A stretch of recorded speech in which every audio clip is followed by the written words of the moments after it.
Hey everybody, this is Hadrian. Thank you for watching. Let's play some more of our tutorial in Civilization 5. So we are bearing down on Krakow pretty rapidly. And now, see, okay. This is one of the things about Civ 5 that really annoys me. We are building a road to Vancouver because they asked us to. But because they have a frickin' unit in the way, there's nothing I can do.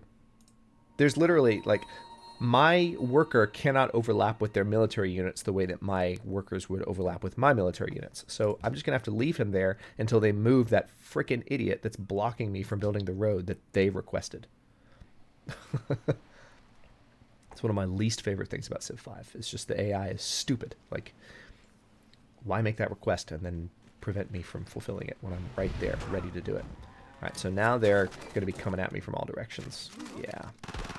I might need to withdraw that infantry. I might not have a chance to withdraw that infantry. Crap.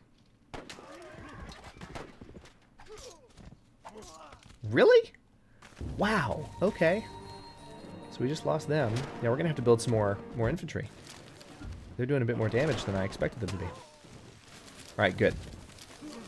That's what I wanted them to do. I wanted them to attack those units there. We have a great general in the area, and our other great general is making his way up right now, which is good news. What I'm actually going to do, to be smart about it, to be somewhat intelligent about it, is I'm going to move this great general and then have this one take his place. All right, then we're going to have this ironclad, which was just promoted. I am going to give him the city attack bonus. And then let's see what we can do here. Can you pillage? Yes, you can. We're going to have that unit pillage and then fortify. So that heals it slightly. We're going to go ahead and fire on Krakow, start doing damage to the city. I was not expecting them to fire back, though. Okay. Let's delete that unit because we don't need that many workers in the area. These artillery are in range and able to fire, so let's go ahead and start doing some more damage.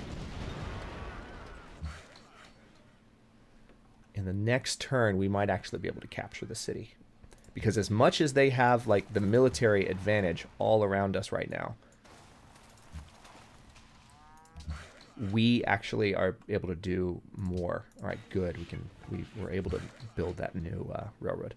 We're actually able to do more damage to them in terms of artillery because we have these. We've just been waiting to get a good position for them. Those ships were kind of giving me a hard time, but I've just removed the ship as a factor because I have a ship basically blockading their one ship for being able to leave their city. Just helping out a lot. No, I have an unupgraded rifleman down there. Well, that's taken care of.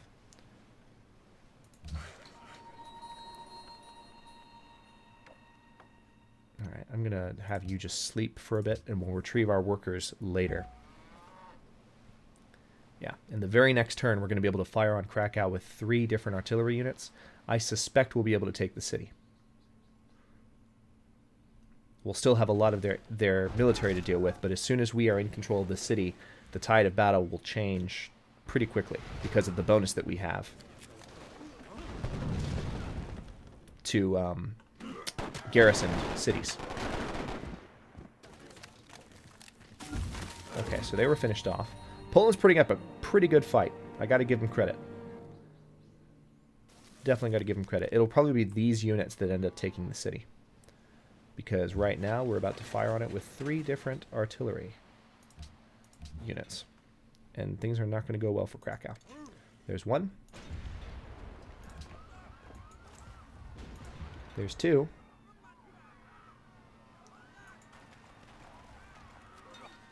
The civilians are very unhappy. There's 3. And there's 4. So the Polish have finally learned to fire missiles. That's good. Alright, we're going to annex the city. And now we are in a much better position to actually defend ourselves. Alright, so I'm going to continue moving this general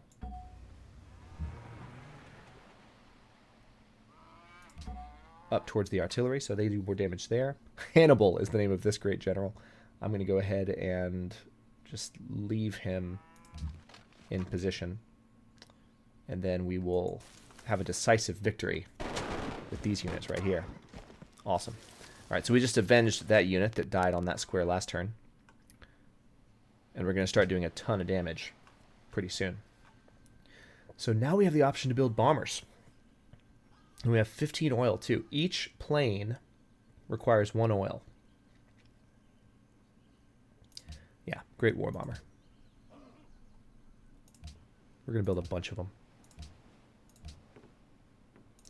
We want to be able to start hitting them from the sky. All right, we're going to build a courthouse in Krakow. Obviously, it's going to be 8 turns before I can do anything with Krakow. But now we're going to start advancing on Warsaw. What I might do is actually bring these great war infantry up. It won't take them long to traverse the continent of Africa at all because the railroads. Awesome. Yeah, see, they're gonna try and fire on Krakow, but it's not gonna go well. Whoa, what's happening here? Oh, that was painful to watch.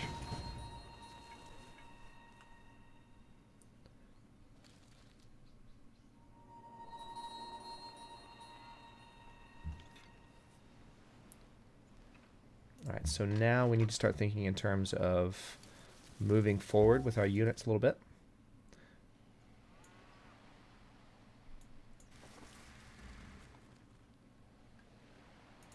I'm going to have these guys fortify there.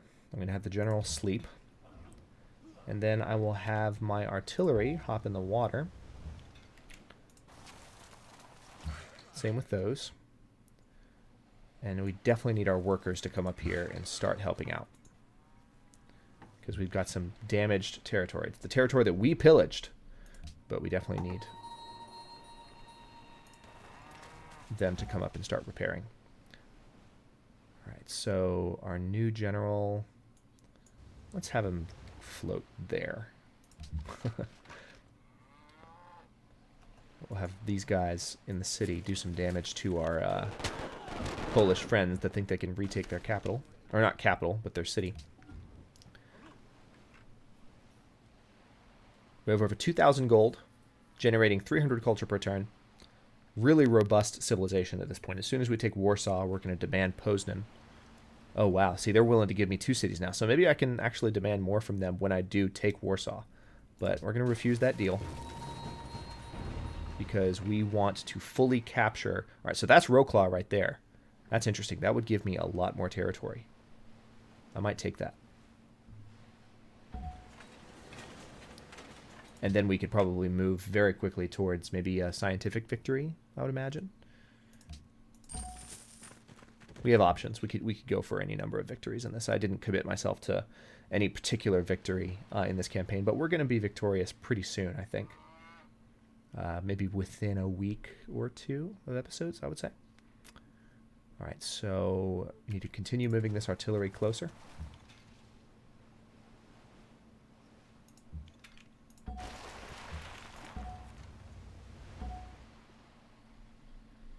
All right, this great general, we'll just go ahead and have him camp out in the city. All right, and then we'll fire on those guys. All right, you guys fortify. You guys fortify. Mediolanum, build a great war bomber, sure.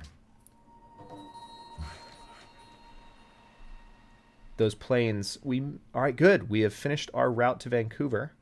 So we have a lot of influence over them now. Speaking of influence over civilizations, let's make sure that we have maximum influence. So we've just, did we take Bratislava from anyone? Yes. Portugal was the ally of Bratislava, but not anymore.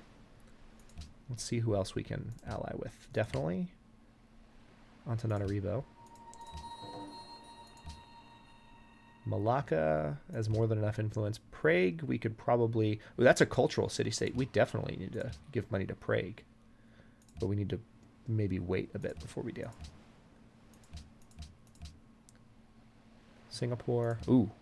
Yeah, this is why. I'm going to go ahead and give some gold to Singapore. Because we were close to losing influence with them. Alright, so these workers, I'm going to send them up to this area as well, because we're just going to need as much manpower in that area soon as we possibly can manage. All right, next turn. Let's see. Oh, the Maya are not happy with us. I'm just going to say very well. That's the positive response. It's the less incendiary response. It's less likely to make them angry. But the Maya are not happy that we are being as aggressive towards Poland as we are. So we've taken 2 of their cities, so we probably have more diplomatic concerns going on with all this warmongering we're doing.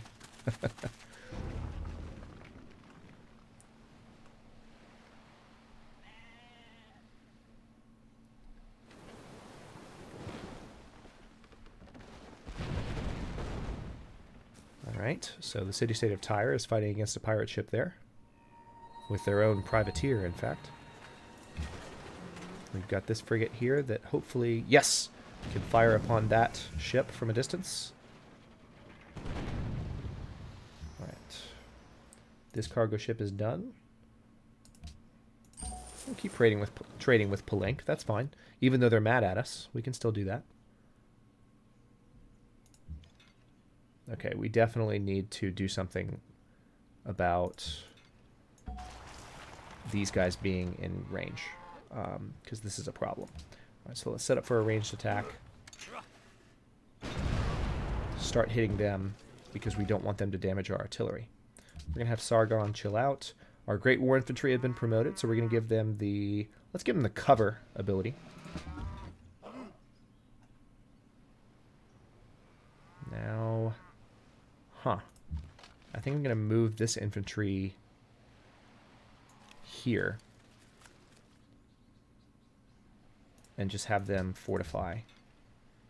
And we'll move the Great General there to back them up. We'll move... Well, we'll keep that infantry there. That's fine. Now in Rome, I definitely am going to need some additional infantry support. So let's build some more infantry in Rome. We'll set you up for ranged attack so you can fire at anyone threatening you. We'll put you in alert mode.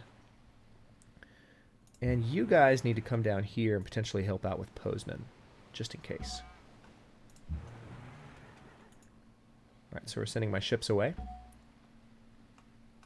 Our Great General can go to sleep there. We have 2 Great Generals in the area now. One thing I don't know, and feel free to comment on this and clarify, and I'll do a half episode if I need to, but I don't know if Great General benefits stack. Let's see if that's in the Civilopedia. Civilopedia.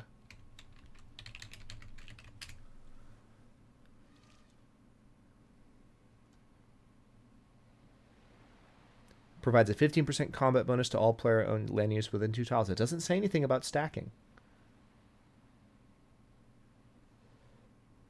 Interesting. Okay. Yeah, it doesn't say anything about stacking. We're going to build a... Notice the benefit that you get from hotels. So if you're going for a cultural victory, check this out. 50% of the culture you earn from world wonders, natural wonders, and improvements is added to the tourism output of the city. Tourism output from great works also goes up by 50% when you build a hotel.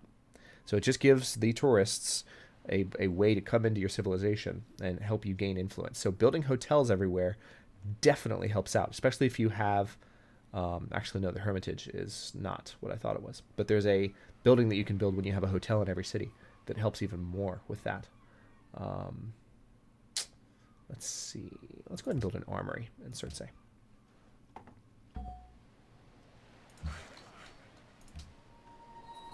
Alright, this worker... You guys need to make your way this direction as quickly as possible, please. Alright, next turn. Come to my attention that you're getting a little friendly with Antananarivo. If in case you weren't aware, they're within my sphere of influence, and I'd prefer if you stayed out of it. We're sorry this has caused a divide between us. I just wanted their alliance. It's that simple.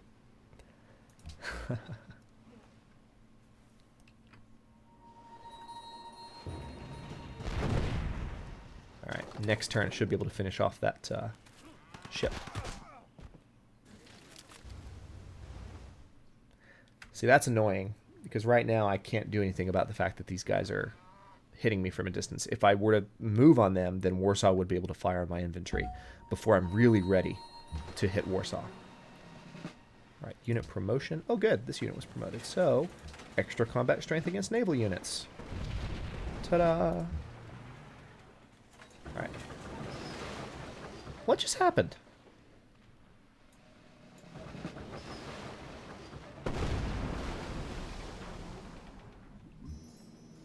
That was weird. I don't understand. Alright, so we have some new abilities for airplanes that you haven't seen before. Siege, for instance, is a 33% combat strength versus cities. Yes, I'm actually going to give that to this airplane twice. And then I'm going to rebase them. You can either click this button or hit Alt-R. And any city that you can rebase to will get highlighted by this little orange highlight. So in this case, Neapolis is one. Krakow is not one yet, but if we move to Neapolis, see, all right, there's one plane getting ready. Actually, I could have fired on them. That would have been a more useful attack.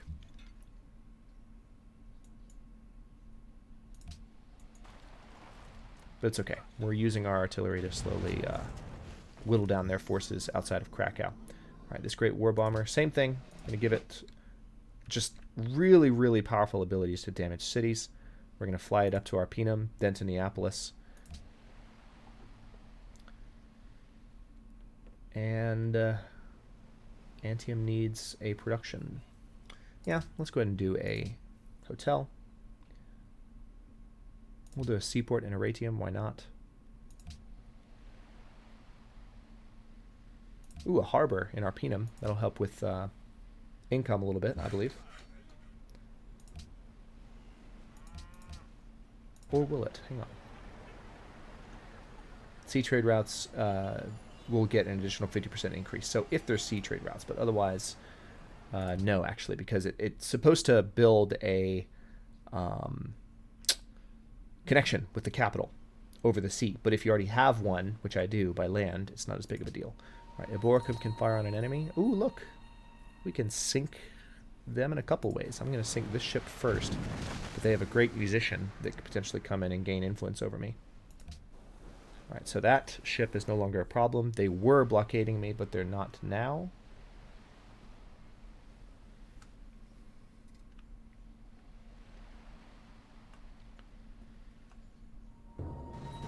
It is 1952 AD. So we've now gone through the period of time with World War I and World War II in real history. It doesn't have any bearing on this game. They don't bring up historical relevance the way that, say, Crusader Kings 2 or Europa Universalis 4 would. They don't bring up historically relevant events or contexts because it's just a completely alternate history. We have a new great artist, so we'll get to him in just a second. This frigate, I'm going to have fire on this ironclad that finished off our ironclad somehow. All right, we're going to fly you up to Neapolis. So now we have 2 war bombers in Neapolis. This great war bomber is actually ready to attack. So it's not quite in range, though. But if we put it in Krakow. All right, another war bomber is finished building. We're going to give it siege abilities and fly it up to Rome. And here's our great artist. Perfect. Henry de Toulouse-Lautrec. Don't recognize him. I feel somewhat uncultured by not knowing who he is. But it would actually be Henri, I think, or Henri. Not sure quite how to pronounce that in French. Let's see. Start a golden age or create a great work. Start a golden age or create a great work. Golden age. I admit I have a bias towards golden ages. I'm usually able to win cultural victories if I'm going for them without going for the great works too often, because you can just gain influence so rapidly by other means, just by having tremendous culture in general. The great works help tremendously, but so do the golden ages when you're building up cultural policies. So it might change slightly if you're playing at higher difficulty, but when you're just learning the game, either option is useful. That's the moral of the story there. All right, so we're going to move our workers a little farther. All right, these guys can definitely fire on this unit that's been harassing me. So we're going to take care of that. And we need to fortify that unit so it's healed. And Ravenna, let's build a harbor in Ravenna, a seaport in Arpinum, a harbor in Surtsey. These cities don't really need these things, but at this point I'm just trying to cover bases and build all of the various buildings that I can. All right, we'll go to the next turn and then we'll end this episode here so that we can prepare to move on Warsaw in the next episode. It's their capital. It's a very, very strong city, but I have 3 artillery. What are you doing? You gonna try and fire on me? It's not gonna go well for you.